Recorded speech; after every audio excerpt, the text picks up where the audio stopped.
Surfo lau bi helburu lortzeko diseinatu dute. Surflariaren teknika ikertzeko eta olen ekoizpena hobetzeko datuak biltzeko.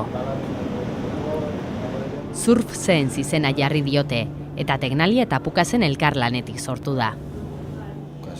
Surfolari buruzko datuak nahi zituzten Pukasen, zenbakitan jarri olatuaren gaineko sentsazioak eta Fatronic Tecnaliakoengana jo zuten. Ohol honek Aritzaren bururen eta beste surflari batzuen mugimendu guztiak jasoko ditu.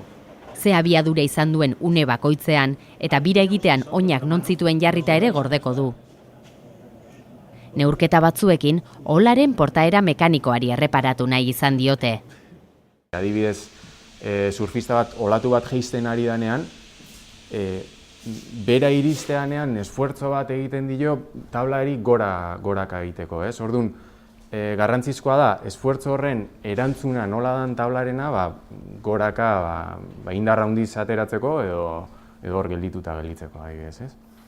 Orduan, hortarako egin duguna da galga estensiometrika izeneko sensore batzuk ipini ditugu tablaren azpiko partean, eta horiekin neurtzen duguna da flexioa, nola deformatzen dijoan denborarekiko direkzio batean eta baita torsioa. Guretzako garrantzitsuena da tabla eskutan hartzean, tabla estandar baten forma berdina eukitzea, ezta? Eta pixua ere bai. Gehien bat ez dezulako nahi zerbaitek sistema jartzea dezulako pixu gehiagi hartzea. Eta horretan nik uste oso ondo ibilia dela, porque pixu pixkat hartu dutalak normala dan bezala, gauza berria zertu izkeulako, baina bestalde nik uste tala normala bezala surfeatzeko gai izango gara behakin, da hori da garrantzitsuena guretzako.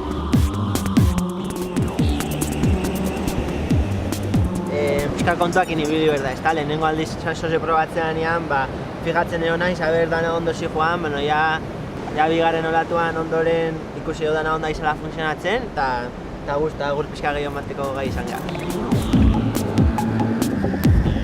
Maniobrak egina hala, surfoleko zentsoreak neurketak egiten ari dira, eta aldi berean, datuak oholaren ordenagailura doaz.